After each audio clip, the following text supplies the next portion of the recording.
Yeah, a question for both of you. Mike said that the draft board kind of fell the way you guys wanted. So yeah, did you guys see it that way? Were you pleased with how things broke in this draft for you guys? Yeah, I think the the move down from 11, it really takes into consideration all three of the players we took at 27, 34, and 45. So that's kind of how we see the value that we got with the 11th pick overall, and we're really happy with those three guys. So that was the most important part of sorting out how the draft board fell. And then the rest of the guys, all had really good support from the local areas, and it worked out pretty good. But, most importantly, I would say the move down from 11, Philip, Cam, and Matthias were all very high-end players for us. And Doug, you had mentioned before that you liked the pockets of depth in this draft. Do you think that you hit those pockets of depth with the guys you picked?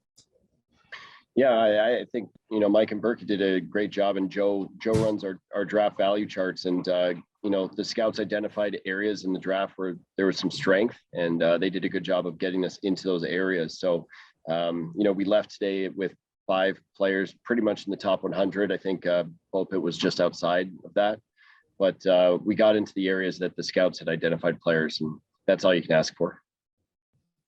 And Tim, a question for you. A couple kids from Boston High or New England high schools. Just how much did you see them? What's your thoughts about those guys?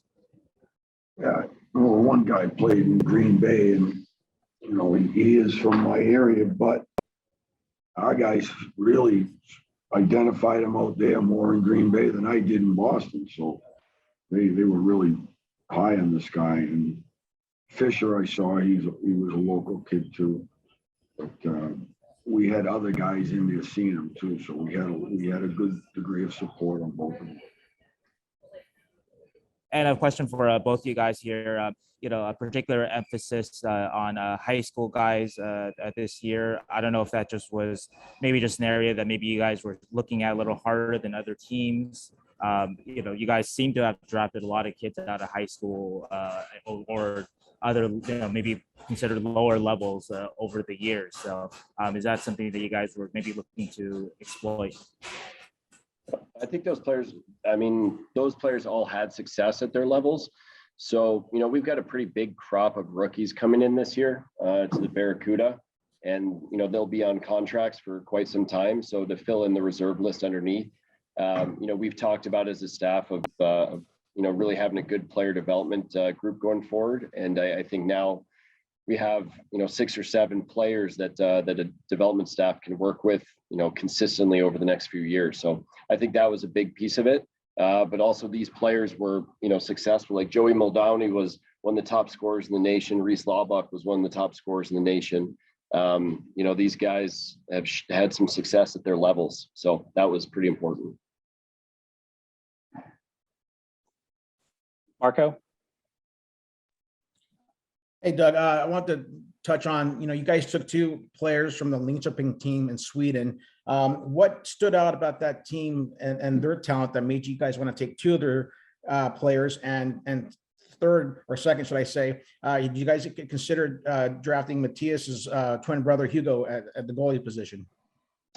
Well, Philip and Matthias had really good seasons this year. They won the championship at the J20. They both played SHL games as young players, which historically is a very good sign. And they both were important parts of the Swedish gold medal team. So I think they individually deserve to be drafted where they were. And they both have really high end upside. So really happy with that. Matthias's brother Hugo is a good goalie, and he'll be the starter for Sweden going forward. But I think Matthias for us was really just a high end skill defenseman that we're really excited about. And he was born in California as well, which was a nice touch. But they're both really good players. And that Linköping team, they beat Djurgården in the finals, and we got to see both of them a lot. So it's always nice to get guys from winning cultures. Curtis?